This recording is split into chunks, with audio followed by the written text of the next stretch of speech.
তো hello friends, আমি Sandeep and আপনারা দেখছেন লার্নিং দুনিয়া 2.0 ইউটিউব চ্যানেল। তো আবারও কিন্তু আপনারা যারা অর্গানাইজার টিচার বা সংগঠক শিক্ষক নিয়োগ প্রক্রিয়ার সাথে যুক্ত চাকরি প্রার্থী রয়েছেন, মূলত তাদেরকে উদ্দেশ্য করে আজকে মে মাসের 9 তারিখের ডেটে দাঁড়িয়ে আজকে আমাদের 25শে বৈশাখের ডেটে দাঁড়িয়ে আর্জেন্ট এই ভিডিওটা কিন্তু ক্রিয়েট করতেই হচ্ছে। হ্যাঁ, অবশ্যই আজকের ডেটে দাঁড়িয়ে একটি বিশেষ বিষয় নিয়ে আলোচনা করার রয়েছে, তাই ছোট্ট এই ভিডিওটিকে একটু মনোযোগ সহকারে লাস্ট পর্যন্ত ডিটেলসে দেখে নেওয়ার চেষ্টা করুন। বিষয়টা হচ্ছে প্রাথমিক শিক্ষক নিয়োগ প্রক্রিয়াকে কেন্দ্র করে ইতিমধ্যে কিন্তু নির্দিষ্ট ভ্যাকেন্সি রিলেটেড যে সমীক্ষার কাজ রয়েছে সেটা সম্পূর্ণ হয়েছে, আপনারা সকলেই জানেন। সেই সমীক্ষার রিপোর্ট ইতিমধ্যে প্রাথমিক শিক্ষা পর্ষদের হাতে এসে পৌঁছেছে।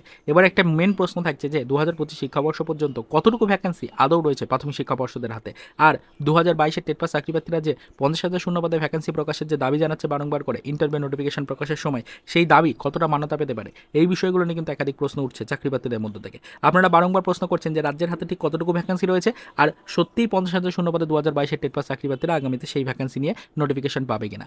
যদি 22 টেট পাস চাকরিপ্রার্থীদেরকে 50,000 শূন্যপদে ভ্যাকেন্সি প্রদান করে দেওয়া হয়, তাহলে ঠিক কতটুকু ভ্যাকেন্সি থাকবে পরবর্তীতে নিয়োগ প্রক্রিয়া শুরু করার জন্য, পরবর্তী ইয়ারের টেট ক্যান্ডিডেটদের জন্য নিয়োগ শুরু করার জন্য কতটুকু ভ্যাকেন্সি থাকবে, এই বিষয়গুলো নিয়ে কিন্তু একাধিক প্রশ্ন উঠে আসছে। আর এই সব প্রশ্নের পিছনে কিন্তু লুকিয়ে রয়েছে আলটিমেটলি অর্গানাইজার টিচারদের নিয়োগ প্রক্রিয়াতে কোনো গতি আসার সম্ভাবনা রয়েছে কিনা। আদৌ অর্গানাইজার টিচাররা এই টোটাল ভ্যাকেন্সি থেকে কোনো মানে শতাংশ অংশ পাবে কিনা, বা কোনো অংশ তারা পাচ্ছে কিনা, কোনো ভ্যাকেন্সি রিলেটেড ডেটাবেস তাদের জন্য উঠে আসছে কিনা, এই বিষয়গুলো নিয়ে কিন্তু একাধিক প্রশ্ন করেছেন আপনারা। তো সেটা নিয়ে আপনাদেরকে আপডেট দেওয়ার চেষ্টা করছি। দেখুন, যে এখনও পর্যন্ত কিন্তু ফ্রেন্ডস আমরা এই বিষয়টার উপরে কোনো অ্যাকুরেট ইনফরমেশন কালেক্ট করে উঠতে পারিনি।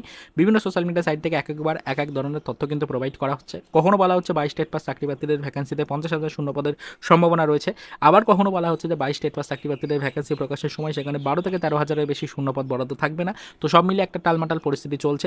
আদৌ 22 টেট পাস চাকরিপ্রার্থীদেরকে কতটুকু শূন্যপদ প্রদান করা হবে, আর কতটুকু শূন্যপদ রাজ্যের হাতে থাকবে, সেখান থেকে বাকি ইয়ারে টেট পাস চাকরিপ্রার্থীদের কতটুকু শূন্যপদ বরাদ্দ করা হবে, আর আদৌ অর্গানাইজার টিচারদের জন্য কোনো শতাংশ শূন্যপদ বরাদ্দ থাকবে কিনা, এটা নিয়ে কিন্তু একটা প্রশ্ন উঠছে। তো সেটা আপনাদেরকে বলছি যে আমরা এই বিষয়ের উপর আপডেট কালেক্টের জন্য সরাসরি প্রাথমিক শিক্ষা পর্ষদের তরফ থেকে কিছু আপডেট কালেক্টের চেষ্টা করেছিলাম, সেখানে সূত্র মারফত কিছু ইনফরমেশন নেওয়ার চেষ্টা করেছিলাম। তবে আমাদেরকে আশ্বাস দেওয়া হয়েছে যে আগামী সপ্তাহের সোম থেকে মঙ্গলবারের মধ্যে কিন্তু সরাসরি প্রাথমিক শিক্ষা পর্ষদের তরফ থেকে এই বিষয়ের উপরে কিছু ইনফরমেশন দেওয়া হবে আমাদেরকে। তো সেটা আপনাদেরকে বলছি, আপনারা কিন্তু একটু অ্যাক্টিভ থাকুন বিষয়টা সম্পর্কে। আমরা কিন্তু অবশ্যই ইনফরমেশন কালেক্টের কাজ শুরু করেছি।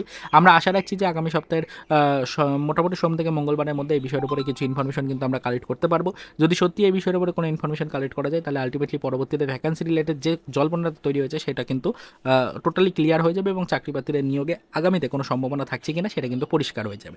তো এই কারণে আজকের এই ছোট্ট ভিডিওটা ক্রিয়েট করে আপনাদেরকে একটু অ্যালার্ট থাকার জন্য রিকোয়েস্ট করছি। আগামী সপ্তাহের সোম থেকে মঙ্গলবারের মধ্যে কিন্তু প্রাথমিক শিক্ষক নিয়োগ প্রক্রিয়া 2022-এর টেট পাস চাকরি প্রার্থীদের ভ্যাকেন্সি রিলেটেড কিছু আপডেট উঠে আসবে।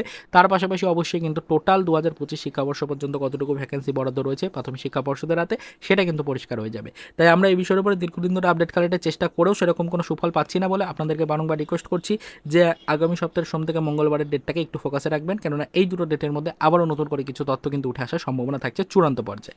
তো এটাই বলার জন্য আজকের ভিডিওটা ক্রিয়েট করেছিলাম। এর বেশি আর এই মুহূর্তে দাঁড়িয়ে আদার্স কোনো ইনফরমেশন কিন্তু আপনাদের দেওয়ার মতো নেই। পরবর্তীতে যদি কোনো আদার্স তথ্য আমরা পাই, সেটা সাথে সাথে আমাদের চ্যানেলের ভিডিওর মাধ্যমে আপনাদের সাথে আমরা শেয়ার করব।